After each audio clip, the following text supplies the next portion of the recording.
Apesar de todos os esclarecimentos já feitos, muitas dúvidas ainda continuam no ar.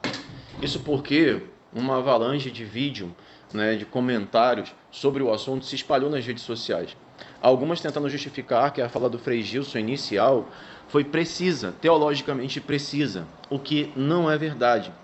É preciso dizer com clareza, ele não usou uma fórmula teológica precisa, ainda que tenha reafirmado os dogmas com suas palavras no segundo vídeo, que denotam a fé católica. E por isso a sua resposta pública foi necessária. Inicialmente, eu quero trazer 2 pontos sobre Santo Agostinho, citado como referência pelo próprio Frei Gilson. Ele não é uma referência definitiva sobre esse ponto, pois faleceu antes da definição do dogma no Concílio de Éfeso, em 431. Isso, porém, não significa que ele tenha ensinado um erro. O que se questiona no caso específico é se o trecho citado foi realmente escrito por ele, dado que há inúmeros escritos apócrifos atribuídos a Santo Agostinho. Além disso, não ficou claro se a tradução foi feita de forma literal, ou seja, se não houve uma adaptação na tradução para o português, o que é muito normal de acontecer nos tempos modernos. E ainda que essas objeções elas sejam refutadas, permanece o fato de que a fórmula usada não é a mais precisa, provavelmente por ter sido redigida por Santo Agostinho antes da formulação dogmática definitiva, ao contrário, por exemplo, de São Tomás de Aquino, que já tinha todo o arcabouço da definição dogmática em suas mãos e expressou a doutrina com perfeita clareza, como veremos a seguir. A doutrina católica, conforme ensinada infalivelmente pelo Concílio de Éfeso, ensina que Maria é mãe de Deus Theotokos, porque gerou segundo a natureza humana a pessoa divina do Verbo. E aqui é necessário afirmar com toda clareza, não existe uma pessoa humana em Jesus Cristo, existe uma pessoa única, divina, com 2 naturezas, divina e humana. Negar isso, ainda que por imprecisão ou ignorância, aproxima-se perigosamente do erro nestoriano, condenado já com firmeza pela Igreja. Porque esse erro separava as naturezas e afirmava que Maria era apenas mãe do homem Jesus. Portanto, Maria não é mãe de uma natureza, mas de uma pessoa, e essa pessoa é divina. Isso significa que Maria não gerou a natureza divina em si mesma, incriada, eterna e imutável, mas gerou no tempo a pessoa divina do Verbo, com a natureza humana unida hipostaticamente à divina. A união hipostática é um termo teológico que expressa a união de uma só pessoa, a divina, de 2 naturezas, a divina e a humana, sem confusão, sem separação ou divisão. Cristo é uma só pessoa, o Verbo eterno, com 2 naturezas distintas e inseparáveis.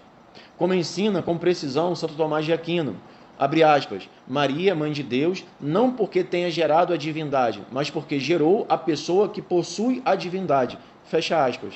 Ou seja, dizer que Maria não é mãe da divindade de Cristo pode até ser verdadeiro, com distinção teológica precisa, mas é imprudente e perigoso sem ela. Se alguém quer dizer que Maria não é mãe da divindade enquanto tal, pois a natureza divina é eterna e incriada, isso está correto, desde que bem explicado. É necessário aqui uma fundamentação. Mas se essa frase é lançada sem devido contexto, ela pode induzir a separação das naturezas ou de pessoas e parecer negar o próprio dogma da maternidade divina. E aqui está o problema. Logo, Maria não é mãe da natureza divina em si mesma, mas é mãe da pessoa divina de Cristo, com a natureza humana assumida. Em razão da união hipostática, podemos afirmar com segurança, Maria é mãe da divindade de Cristo de forma hipostática.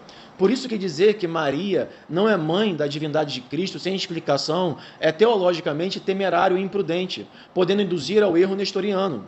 O próprio padre José Eduardo, que é próximo do Frei Gilson, reconheceu publicamente a imprecisão do Frei Gilson, afirmando que o que ele disse foi de fato materialmente nestoriano, ainda que sem a intenção herética. O Frei afirmou que Maria é o Verbo encarnado, mas sua explicação foi mal formulada, faltou clareza e precisão, palavras do próprio padre José Eduardo. E aproveito aqui a oportunidade para fazer um adendo, que apesar das ofensas, das acusações injustas que muitos fizeram, sem a devida reflexão e honestidade intelectual, o debate que se gerou foi muito salutar. Muitos fiéis católicos, sejam eles padres ou leigos, refletiram sobre esse dogma tão central à nossa fé. E ficou claro que várias teses foram levantadas, algumas falsas, algumas mal formuladas, outras até mesmo heréticas. Isso demonstrou que o católico atual carece de formação doutrinal sólida. Alguns erram por ignorância, outros por falta de zelo. Mas não podemos confundir caridade com tolerância ao erro. O espírito católico é aquele que defende a fé com clareza, não pessoas. Combate o erro com firmeza, mas trata as pessoas com caridade. Porque denunciar uma heresia ou algo que induz a ela não é acusar alguém de ser herege. É preciso fazer a distinção entre heresia material e heresia formal. A heresia material é aquela que, quando alguém diz algo contrário à fé por ignorância ou má formulação, sem intenção de negar a doutrina, não há culpa formal, nem excomunhão. Heresia formal, pelo contrário, é quando alguém, conhecendo a doutrina da igreja, ela rejeita deliberadamente com obstinação. Isso rompe a comunhão com a igreja e é um pecado grave.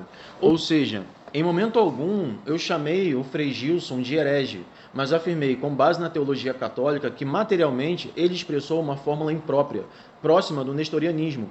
Isso também foi reconhecido pelo padre José Eduardo, que é amigo do Frei Gilson, e pelo próprio Frei Gilson. E por isso ele fez um vídeo esclarecendo a questão, ainda que tenha permanecido a fórmula imprópria para explicação. E visando aqui não deixar mais dúvida nenhuma sobre o assunto, é preciso reafirmar: Maria não é mãe da natureza divina em si mesma, mas é a mãe da pessoa divina de Jesus, com a natureza humana assumida. Logo, em razão da união hipostática, podemos afirmar com segurança: Maria é mãe da divindade de Cristo de forma hipostática. Por isso, dizer que Maria não é mãe da divindade de Cristo sem explicação é teologicamente temerário e imprudente, podendo induzir ao erro nestoriano. Gostaria de deixar aqui, mais uma vez, meu agradecimento ao Frei Gilson por sua humildade em vir a público esclarecer o tema da maternidade divina de Maria Santíssima. Ainda que a fórmula utilizada para fundamentar sua explicação baseada em Santo Agostinho permaneça imprecisa, o gesto de reafirmar com clareza Maria é mãe de Deus, Theotokos, é algo pertinente, louvável e digno de reconhecimento.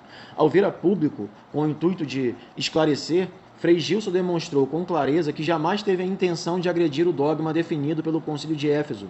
Sua manifestação pública teve um papel importante, especialmente diante da má formação generalizada dos fiéis, da complexidade do tema e da necessidade de esclarecer de forma inequívoca, inclusive para protestantes e outros não católicos que acompanham as lives do Frei Gilson, que Maria é sim mãe de Deus, mãe do Verbo encarnado, da pessoa divina de Cristo, unida hipostaticamente à natureza humana e divina. Por isso, convido a todos, católicos, que têm apreço pelo Frei Gilson, a que, por honestidade intelectual, busquem informação sólida e a doutrina segura da Santa Igreja, pois muito acima do Frei Gilson e de qualquer outra pessoa está a Igreja, a tradição e o Sagrado Magistério. Nosso maior interesse como católicos deve ser sempre a defesa da doutrina católica, imutável, não de pessoas, sobretudo quando ela é colocada, ainda que sem intenção, em risco por aqueles que estimamos. Do contrário, caímos no respeito humano, que é pecaminoso, pois consiste em dar mais importância às pessoas do que a Deus. Trata-se, em última instância, de uma forma de covardia espiritual, calar, disfarçar ou negar a fé para agradar os homens. Nosso Senhor mesmo advertiu, abre aspas, quem me negar diante dos homens, eu também o negarei diante de meu Pai que está nos céus. Fecha aspas, Mateus 10:33. E por reconhecer a gravidade desse outro erro também, anuncio de antemão que o próximo vídeo que irei publicar no meu canal no YouTube tratará justamente desse tema, o respeito humano, sua raiz, seus aspectos e a sua gravidade. Enfim, rogo a Deus para que a defesa da verdade nos una, que a clareza doutrinal e a caridade caminhem sempre de mãos juntas, pela tradição, contra a revolução, Ave Christus Rex.